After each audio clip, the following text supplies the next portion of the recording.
अस्सलाम वालेकुम। अगर आप बाबर आजम के फ़ैन हैं और ये जानना चाहते हैं कि कैसे बाबर आजम ने 29 साल की एज में 140 करोड़ रुपए बनाया, तो ये वीडियो आपके लिए है। बाबर आजम ने अपने क्रिकेट का आगाज़ 2007 में बॉल पिकर के तौर पे किया था। बॉल पिकर की कोई सैलरी या स्टाइपेंड नहीं होता। बाबर आजम ने अपने एक इंटरव्यू में बताया था कि जब वो Gaddafi stadium as a ball picker के तौर पे जाया करते थे तो उनको कोई स्टाइपेंड वगैरह नहीं मिलता था, लेकिन दोपहर में एक लंच बॉक्स ज़रूर मिलता था। 2008 में Babar Azam under 15 world championship में बतौर ओपनिंग बैट्समैन सेलेक्ट हुए थे। अंडर 15 या यूथ लेवल क्रिकेट में जितने भी टूर्नामेंट्स होते हैं, इस यहाँ पर भी कोई सैलरी वगैरह नहीं होती, लेकिन माइनर अमाउंट ऑफ स्टाइपेंड ज़रूर होता है। यहाँ पर सबसे बड़ी चीज़ होती है एक्सपोजर और एक्सपीरियंस। बाबर आजम ने अपने करियर में 2 अंडर 19 वर्ल्ड कप खेले हैं, 2010 में बतौर ओपनिंग बैट्समैन और 2012 में बतौर ओपनिंग बैट्समैन और कप्तान की हैसियत से। अंडर 19 वर्ल्ड कप प्लेयर्स के लिए भी कोई स्पेसिफिक सैलरी वगैरह तो नहीं होती, लेकिन स्टाइपेंड ज़रूर होता है। अगर हम 2018 के अंडर 19 वर्ल्ड कप की बात करें तो आईसीसी की तरफ से 0.35 मिलियन हर प्लेयर को पूरे टूर्नामेंट खेलने के मिले थे। 0.35 मिलियन तकरीबन 3.5 लाख रुपए बनते हैं। यूथ लेवल और अंडर 19 वर्ल्ड कप में जितने भी क्रिकेटर्स खेलते हैं, वहाँ पर सबसे बड़ी चीज़ उनका एक्सपीरियंस, एक्सपोजर और सबसे बड़ी चीज़ रिकॉग्निशन होती है, जैसे कि बाबर आजम को अंडर 19 वर्ल्ड कप खेलने पे मिली थी। अंडर 19 वर्ल्ड कप की परफॉर्मेंस और रिकॉग्निशन की वजह से बाबर आजम को 2013 में पीसीबी ने अपने डोमेस्टिक सेंट्रल कॉन्ट्रैक्ट में डी कैटेगरी में स्टाइपेंड बेस सेलेक्ट किया था। बाबर आजम ने 2013 से लेके मिड 2015 तक डोमेस्टिक क्रिकेट खेली थी, जिसके अंदर first class cricket, list A cricket, national T20 cup, Pakistan cup, Hanif Mohammad trophy, Quaid Azam trophy शामिल है। पीसीबी के 2 तरह के सेंट्रल कॉन्ट्रैक्ट होते हैं। एक डोमेस्टिक लेवल होता है जिसमें वो पाकिस्तान लेवल पे जितनी भी लीग्स होती हैं उसमें क्रिकेटर्स परफॉर्म करते हैं। दूसरी होती है मेन सेंट्रल कॉन्ट्रैक्ट, जो कि इंटरनेशनल मैचेस के लिए होती है। 2015 में बाबर आजम को डी कैटेगरी में मेन सेंट्रल कॉन्ट्रैक्ट में पिक किया गया था। 2016 में बाबर आजम को प्रमोट करके सी कैटेगरी में और 2017 में बी कैटेगरी में। उसके बाद 2018 से लेकर 2023 तक Babar Azam list A category में पिक होते रहे हैं। बाबर आजम का जो फाइनेंशियल गेन था वो 2015 में मेन सेंट्रल कॉन्ट्रैक्ट में पिक होने के बाद स्टार्ट हुआ था। जो अर्निंग के मेजर सोर्सेज हैं उसमें सबसे पहली चीज़ आती है मंथली सैलरी। यहाँ पर एक मिसकंसेप्शन है, बाबर आजम या किसी भी क्रिकेटर को जो सैलरी मिलती है वो उसी सैलरी की वजह से इंटरनेशनल मैचेस या पीएसएल वगैरह में खेलते हैं। पीसीबी सेंट्रल कॉन्ट्रैक्ट में 4 तरह की कैटेगरीज होती हैं: A+ category, B category, C category और डी कैटेगरी। ए कैटेगरी के अंदर 4.5 मिलियन सैलरी है, जिसमें बाबर आजम, मोहम्मद रिजवान और शाहीन शाह फरीदी शामिल है। बी कैटेगरी के अंदर शादाब खान, फ़खर समान, हारिस रऊफ और नसीम शाह शामिल है। और बी कैटेगरी में मंथली सैलरी 30 लाख रुपए है। इसी तरह सी कैटेगरी के अंदर इमाद वसीम खेलते हैं, जिनकी सैलरी 15 लाख रुपए है। आखिरी जो कैटेगरी है वो डी कैटेगरी है, उसके अंदर 7.5 लाख रुपए में जितने भी क्रिकेटर्स को रिटेन किया जाता है उन 7.5 लाख रुपए सैलरी मिलती है। बाबर आजम की पिछले 1 साल की जो सैलरी है वो है 4.5 मिलियन पर मंथ, यानी 45 लाख रुपए per month, plus ICC share. ICC share 3% जो बाबर आजम को मिलता है, अगर उसको ऐड किया जाए तो मंथली सैलरी 60,30,000 रुपये बनती है। अगर हम 60,30,000 को 12 महीने से मल्टीप्लाई करें तो तकरीबन 7,23,00,000 रुपये बनते हैं। अगर हम इसी के अकॉर्डिंग बाबर आजम की टोटल मंथली सैलरी का अंदाज़ा लगाएं, 2015 से लेकर 2024 तक तकरीबन ये 40 करोड़ रुपए बनती है। दूसरे नंबर पे सबसे जो बड़ा अर्निंग का बड़ा सोर्स आ जाता है वो है मैच फीस। बाबर आजम ने अब तक total 52 test matches, 123 T20 international और 117 ओडीआई यानी वनडे इंटरनेशनल मैचेस खेले हैं। यानी टोटल बाबर आजम ने इंटरनेशनल मैचेस जो खेले हैं वो 292 मैचेस हैं। पीसीबी की तरफ से जो मैच फीस है, अगर हम टेस्ट की बात कर लें तो वो 8,38,000 रुपये पर मैच है, और ओडीआई वनडे इंटरनेशनल मैच की 5,15,000 और T20 इंटरनेशनल मैच की 3,72,000 रुपये है। जो टेस्ट मैचेस में उनकी टोटल इनकम बनती है वो तकरीबन 52 मैचेस को अगर हम मल्टीप्लाई करें 8,38,000 से तो वो तकरीबन 4,35,00,000 रुपये बनती है। अगर हम वनडे इंटरनेशनल की बात करें तो 117 मैचेस को अगर हम 5,15,000 से मल्टीप्लाई करें तो ये तकरीबन 6 करोड़ रुपये बनते हैं।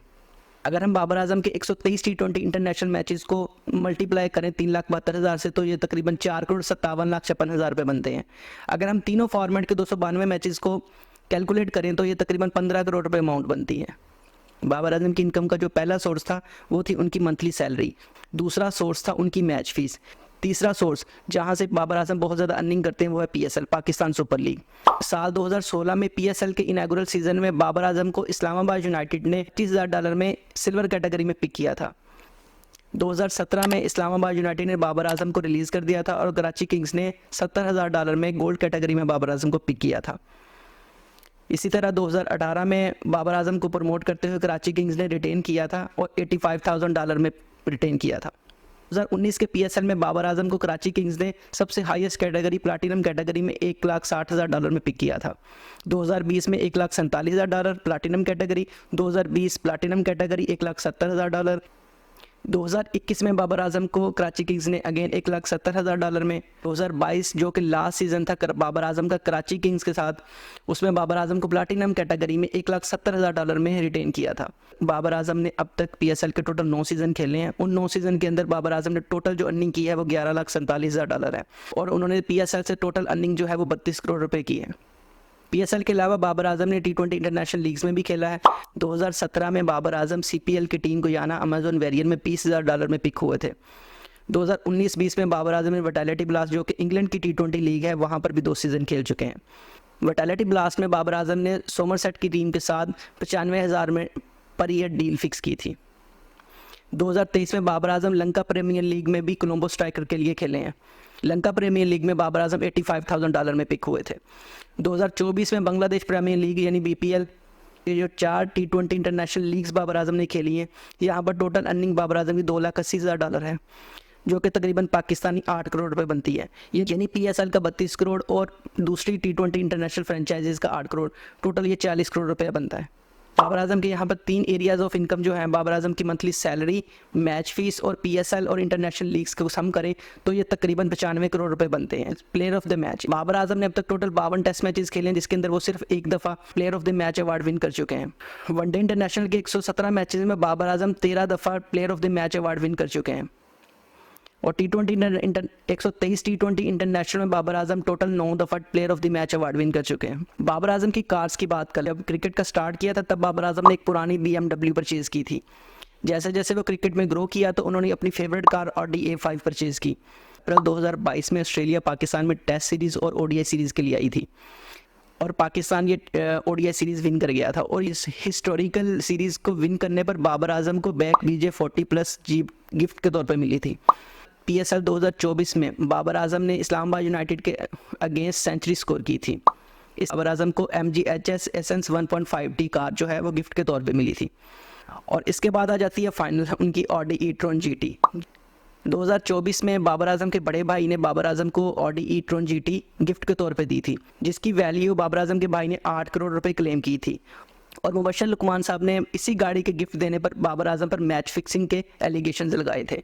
मुबशर लुकमान साहब ने बाद में अपनी बात को रिफ्रेज करते हुए ये कहा कि मुझे सिर्फ इस चीज़ का जवाब दे दें कि बाबर आजम के भाई के पास पैसे कहाँ से आ गए और सिर्फ इस बात का जवाब दे दें कि बाबर आजम का जो बड़ा भाई वो करता क्या है जो इतनी महंगी गाड़ी गिफ्ट कर सकता है। बाबर आजम की जितनी भी अर्निंग है वो मैंने कोशिश की है कि पूरे एक फ़्लो के साथ आपको समझाऊं, लेकिन हालांकि इसमें सबसे जो बड़ा और मेजर सोर्स है ना वो है एंडोर्समेंट्स का, यानी जिसको आप कहते हैं ब्रांड या इश्तिहार। 2 तरह के क्रिकेटर्स होते हैं।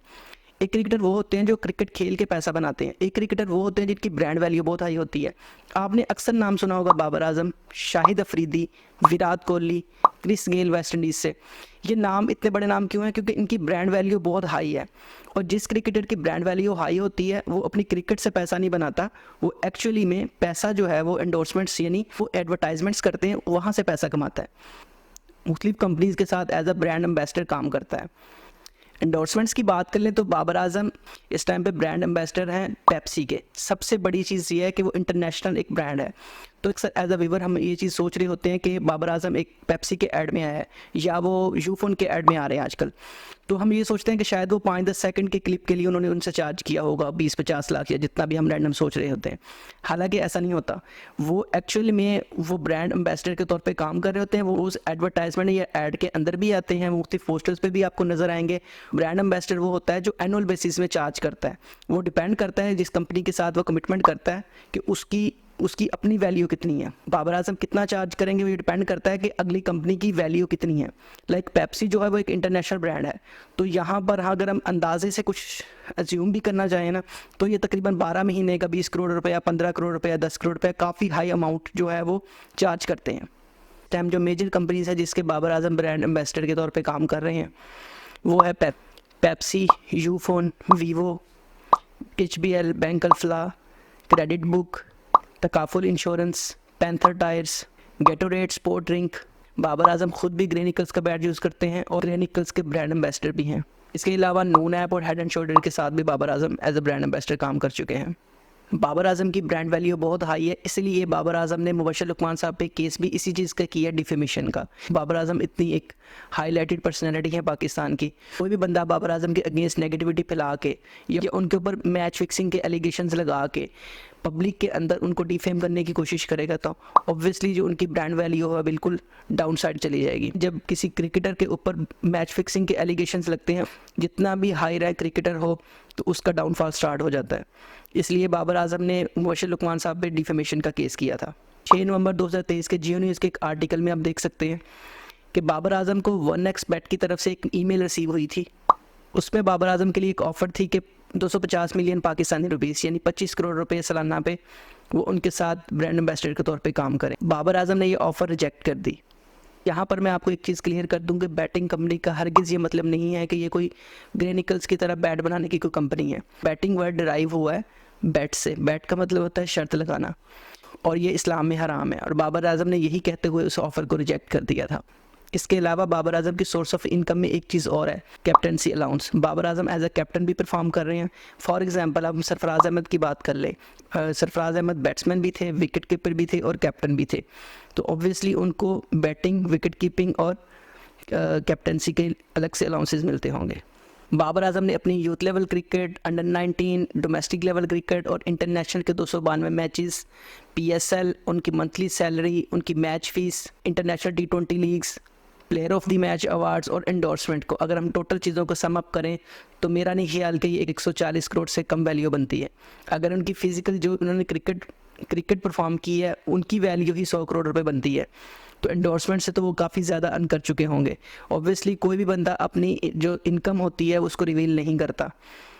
अगर बाबर आजम ने 140 करोड़ रुपए अब तक पिछले अपने 9 साल के करियर में बनाया है, अगर यही Babar Azam Indian premiere league में 1 साल के लिए पिक हों तो ये 90 करोड़ रुपए में पिक होंगे, क्योंकि IPL का जो सबसे हाईएस्ट कैटेगरी है उसके अंदर 20 या 25 करोड़ इंडियन रुपीस में प्लेयर को पिक किया जाता है। अगर बाबर आजम IPL में एक सीज़न खेलेंगे तो तकरीबन वो 80 से 90 करोड़ रुपए बनते हैं। इसीलिए कहा जाता है बाबर आजम ने पिछले 9 या 10 साल में अर्निंग की है, इंडियन क्रिकेटर वो 1 साल में अर्न करते हैं। यहाँ पर यूट्यूबर बैठ के ये कह देते हैं कि जनाब मेरी मंथली इनकम इतनी है कि मैं लैंड क्रूज़र का शोरूम खड़ा कर दूंगा, मैं इतनी आल्टो का शोरूम खड़ा कर दूंगा। तो बाबर आजम ने 5 करोड़ की एक ऑडी e-tron GT ले ली है, तो उसकी बेस पर मुबशर लुकमान साहब ने ये एलिगेशंस लगा दिए कि ये मैच फिक्सिंग के पैसों से है। मैं बड़ा हैरान हूँ कि इतने सीनियर जो जर्नलिस्ट हैं वो इस तरह की स्टेटमेंट पास कर सकते हैं। ठीक है, ये थंबनेल की हद तक ऐसी स्टेटमेंट्स देना तो समझ आता है। वीडियो अच्छी लगेगी तो वीडियो को लाइक, कमेंट और शेयर लाजमी कीजिएगा। खुदा हाफिज़।